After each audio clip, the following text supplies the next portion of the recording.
It started on a Wednesday. The kind of morning that felt too quiet, the kind where even the birds seemed tired of singing. A soft drizzle tapped against the windows of a half-empty cafe just off Main Street, the kind of place where regulars didn't need menus and baristas didn't need to ask for names. The world outside moved slowly, traffic lights blinking through mist. People hunched beneath umbrellas, life pressing forward with the weight of routine.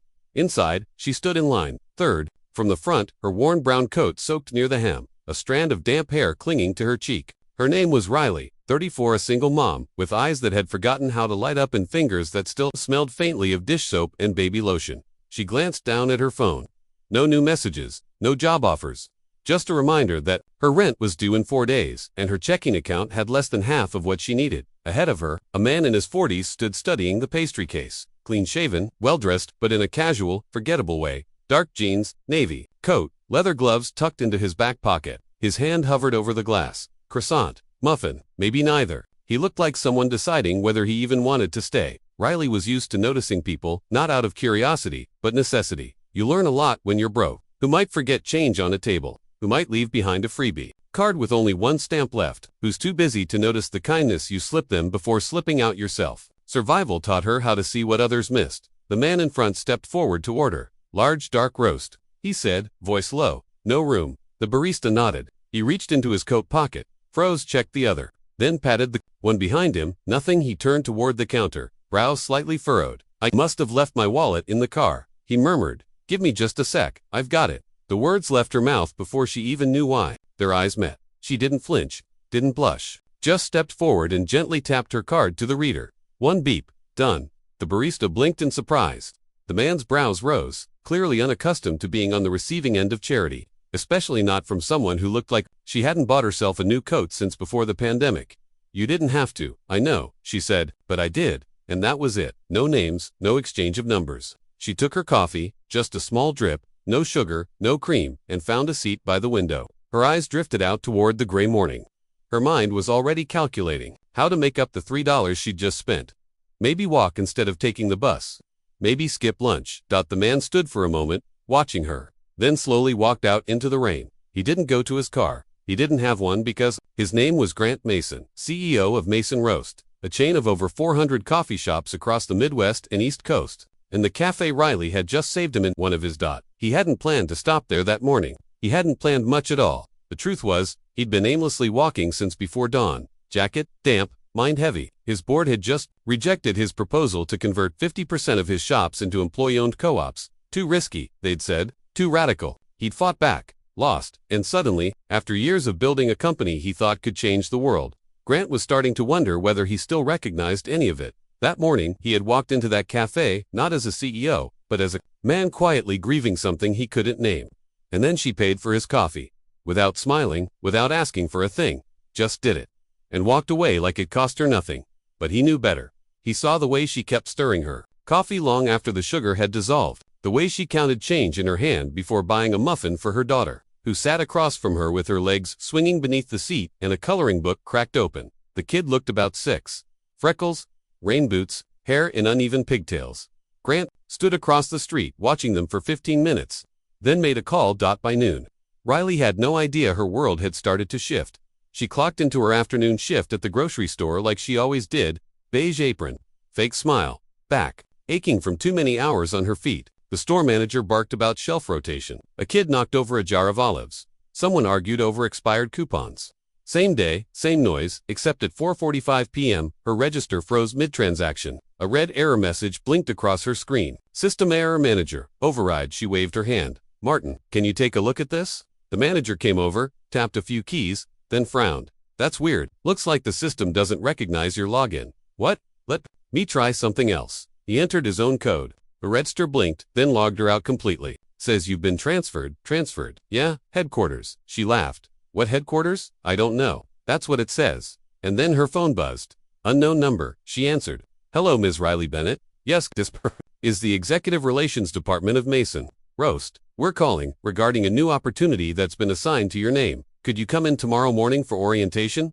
I think you have the wrong person. You paid for Mr. Mason's coffee this morning, didn't you? Her throat caught, ERIS. But then we have the right person. Click. Riley didn't sleep that night. She lay on her old mattress in the corner of her daughter's room, the ceiling fan ticking like a slow metronome above her. Her mind was still caught on the call, on the name, Mason Roast. She thought maybe it was a prank, or worse, a scam. Her phone was ancient, the kind that froze every few minutes, and lit up with a dozen missed texts all at once. But this had felt real. She stared at the ceiling for hours. Hand on her daughter's back, feeling the slow rise and fall of her little body breathing. Whatever it was, she'd show up. What choice did she have? The next morning, she dressed in the cleanest clothes she had: black slacks, blouse, coat stitched twice at the shoulder. She borrowed a pair of flats from her neighbor, pinned her hair up, and left a lunchbox with notes for her daughter on the counter. The address they gave her led to a sleek, modern building nestled between a law firm and a tech startup. Polished glass doors, marble floors. She had never seen a coffee company look like this. She hesitated just outside the lobby, eyes flicking to the nameplate beside the door. Mason Roast Holdings HQ. Inside, a woman with a headset greeted her before she even spoke. "Miss Bennett." She blinked. "Yes, right this way." No paperwork, no ID scan, no explanation, just a quiet escort to the elevator and up to the 14th floor, where silence wrapped the halls like velvet. At the end of the corridor, a glass office door opened, slowly, and there he was, the man from the café. Same coat, different expression. This time he smiled. "Ms. Bennett, thanks for coming." Her mouth opened, closed. She stepped in slowly. I don't understand," she said. "What is this?" He gestured to the chair across from his desk. "It's gratitude." She sat, uncertain. "He paid for my coffee," he continued. "You didn't know who I was. You didn't ask for anything. You didn't even smile, and that made it more real. You helped someone without needing to perform it." She gave a soft, nervous laugh. "It was $3. He leaned forward. "Exactly, and that's what made it mean something." Riley shifted. "Look, I appreciate whatever this is, but if you're offering me some kind of job out of guilt." "No guilt," he interrupted. "Just a need to do something that feels good for once." He reached for a folder on his desk and slid it across to her. Inside were documents, a contract, a welcome packet, salary, benefits, childcare. Her hands trembled slightly as she flipped through it. "You're offering me a corporate role. I don't even have a degree," he shrugged. "I am not hiring a resume, I'm hiring a person. You've worked retail, food service, janitorial, overnight. You've managed shift schedules, customer complaints, cash drawers, all while raising a child on your own. If you'd had a suit and a fancy title, we'd be calling you an operations expert." She didn't speak for a long moment. Then softly, "Why me?" He looked out the window. Rain was starting again. "Because I forgot what it meant to need something," he said. "And you reminded me." She could feel her throat tighten. Something about the way he said it. Not as a performance. Not as a pitch. But like someone who had been drifting too long and finally felt something solid. He stood. "You'd be leading a new community engagement division, helping us redesign how our stores interact with local neighborhoods. Programs for single parents, after-school partnerships, employment, outreach, things we should have done years ago." She stared down at the papers again. Salary, $68,000 to start, plus childcare, plus healthcare. Her entire body felt weightless and heavy at the same time. "But you don't know me," she whispered. "Didn't," he said. "Now I do." Riley blinked hard and nodded slowly. "'Kay," and just like that, her life changed. By Friday, Riley was in orientation. The hall still felt too clean. The conference rooms too quiet, but something in her had shifted. She no longer walked like she was trying to disappear. She spoke without apology. She was still getting used to her new badge with her name printed clean and bold, but each time she tapped it at the security gate, it felt more real. Her daughter Ellie got a new backpack, a better school, a real lunchbox with snacks that didn't expire tomorrow. Riley moved them into a small apartment just 5 blocks from the Mason HQ, with carpet that didn't smell like mold and a window that actually opened. But it wasn't just the paycheck that changed. It was the coffee. 1 week after Riley started, she asked to meet Grant in private. "You said something," she said, sitting across from him again, "about forgetting what it meant to need something." He nodded. She leaned in. "Then let's make sure this company never forgets." He raised an eyebrow. "I want every employee to get a paid kindness hour each week," she continued. "They can use it to do one good thing for a stranger. Buy coffee, deliver groceries, pay a bus fare. We won't ask for receipts, we'll ask for stories." Grant stared at her, then smiled. And by the end of the month, Mason Roast had launched the Quiet Kindness Project, a small, silent revolution in coffee shops across the country. Baristas were empowered to offer free drinks when they sensed someone needed one. Employees had an hour every week to show up for their communities in small, meaningful ways. And customers who quietly gave were quietly rewarded. No hashtags, no press releases. Just real people remembering what it meant to see each other. And it all started with a woman who had nothing to give and gave anyway. By month 3, Riley had learned how to read a boardroom the same way she used to read a grocery line. She noticed who interrupted the interns, who leaned too far back in their chairs when someone nervous spoke, who smiled with their mouths but not their eyes. She didn't come from business school, but she came from a world where you didn't survive unless you paid attention. And suddenly, the skills she'd built in silence were the most valuable ones in the room. She didn't speak unless she meant it, didn't pitch unless she believed in it, and people listened. What started as a token gesture, a kindness hire, some called it behind closed doors, quickly became something more. Riley wasn't just good at her job, she was undeniable. She didn't sell ideas, she embodied them. And in a company slowly trying to grow a conscience, she became the compass. It wasn't always easy. There were skeptics, executives who smiled politely but fought her ideas inside emails. There were meetings where her voice was passed over until Grant circled back to her, insisting she be heard. There were moments when she second-guessed herself, when the old voices in her head whispered, "You don't belong here. You're just a fluke." But every time doubt crept in, she remembered the rain that day, the stranger, the coffee, the way her heart had beat too fast, not because she was afraid, but because for the first time in years, she'd done something without calculating survival. She'd just done it. That memory became her anchor. And then, slowly, her voice became others' anchor too. 6 months into the Quiet Kindness Project, the first letter arrived. It was handwritten, no return address, no social media tag, just a folded piece of paper left at a counter in a small Mason roast in Kansas City. The barista opened it during her break. It read, "To whoever bought my coffee this morning, you didn't know it, but I was on my way to end my life. Your kindness bought me 10 more minutes. 10 minutes to sit, to breathe, to taste something warm. 10 minutes that gave me the courage to call my sister instead. Thank you for giving me back my life." The letter was passed to Riley. She didn't cry in front of the team. She waited until she was alone in the office's quiet meditation room, sat cross-legged on the floor, and let the tears fall. For the stranger, for the sister, for the ripple she never meant to create. She showed it to Grant the next day. He didn't speak for a long time, just held the paper, hands trembling slightly. "Keep going," he said. Over the next year, something strange happened. Not viral, not explosive. Just quiet. Soft. Employees stopped quitting. Applications increased in underserved neighborhoods. Turnover dropped in stores where the kindness program was strongest. Customers left notes. Baristas shared stories. And in places where Mason Roast had once just been a pit stop, it became something more. A shelter. A pause. A space to breathe. A single mom in Detroit started organizing free coat drives from behind the counter. A former veteran in Tulsa created a job referral network inside the café's back room. An autistic teen in Seattle, working her first job, wrote that her manager's kindness hour had been used to buy her noise-canceling headphones, so I don't melt down every time the espresso machine hisses. None of it made the news.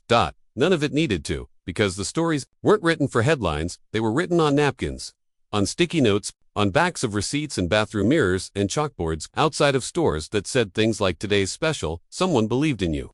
Riley didn't become rich, not the way people think of rich. She didn't buy a mansion or start flying private. She still wore practical shoes and carried her lunch in a reused tote bag and saved receipts in a folded envelope inside her purse. But she did become something more dangerous, more rare. She became trusted. When she spoke now, people listened. When she walked into a store, employees stood taller. And every time she passed by the corner table in the flagship café, the one she used to sit at with her daughter, stirring sugar into the same cup for 30 minutes to make it last, she smiled, because someone else was sitting there. Now, someone hunched in an old coat, someone who looked tired, someone who might be just one small kindness away from believing in the world again. By the 2-year mark, something shifted in Grant too. He started showing up less in polished suits, more in worn jackets. He stopped calling himself CEO and started calling himself employee number 1. He let Riley lead town halls. He let baristas interrupt board meetings. He let the company become human again. And when reporters finally asked him about the dramatic turnaround, the spike in employee morale, the rise in brand loyalty, the quiet revolution inside Mason Roast, he just smiled. "It wasn't me," he said. "It was a woman in a brown coat who paid for my coffee and didn't even smile when she did it." It was a Thursday afternoon when she saw her again. Riley was visiting one of the pilot stores in a quieter part of Chicago, a small, corner Mason Roast nestled between a laundromat and a dollar store. The smell of soap drifted faintly through the door every time it opened. A line of school kids had just come through, laughter still echoing near the condiments counter. And in the lull that followed, Riley noticed her. Young, maybe 21, tops, paper-thin, eyes down, hoodie fraying at the sleeves. One hand held a coffee. The other trembled just slightly as she pulled a sandwich out of her coat pocket wrapped in wax paper. Half squished, probably hours old. She didn't eat it, just held it. Riley watched her from the other side of the room. The girl's shoulders slumped. Her mouth twitched as if fighting back something unspoken. And for a moment, she just sat there, staring into her cup like it held all the answers she didn't want to face. Riley walked over. Quiet, gentle, double quotes. Can I sit here? The girl looked up, startled, then nodded quickly, embarrassed. Why? Yeah, sure. Riley sat down, cupping her own coffee. Let silence breathe. For a moment, you okay? She asked softly. The girl hesitated, then shrugged. Yeah, just tired. It was the kind of answer people gave when they weren't ready to say everything's falling apart. Riley smiled, not pushing. Then she reached into her bag, pulled out a small envelope. Inside, a Mason Roast prepaid card, a kindness hour slip, and a handwritten note that simply said, "You matter more than you think." The girl blinked down at it. Wait, what is this? Riley smiled. Something someone once gave me, before I knew how much I needed it. The girl stared at the envelope like it had weight, like it might break her open, like she'd been waiting for anything to tell her she wasn't invisible. Why me? She whispered. Riley looked at her and said, with quiet certainty, because you looked like you hadn't been seen in a long time. The girl didn't cry, not there, but she looked away, and her shoulders curled in slightly, and she nodded, and Riley left her with the card, the coffee, and the choice to believe again. That evening, as Riley walked through the late October air, wind tugging at her scarf, she passed by a window with her reflection in it. She barely recognized herself. Not because she looked richer, not because of the new coat or the phone that finally worked or the apartment that didn't leak, but because she stood taller now, like someone who remembered her own worth and helped others do the same. She stopped at her old café before heading home. The barista was new, young, nervous, small drip. He asked. She smiled. Yes, no room. He nodded, rang her up, then paused. It's on the house, he said shyly. Someone left a kindness credit, said to use it when it felt right. Riley blinked. Then laughed, that it was full, real, unrestrained, and for the first time in a long time, she took the coffee with both hands, looked the boy in the eyes, and said with every ounce of sincerity she had left, thank you, because sometimes, it's not the grand gestures, not the viral videos, not the headlines. Sometimes, it's just a small moment, a quiet yes, a warm cup and cold hands, a stranger's voice when the world goes silent. Sometimes, the things that change our lives forever start with $3 and a woman too tired to smile, but still kind enough to give.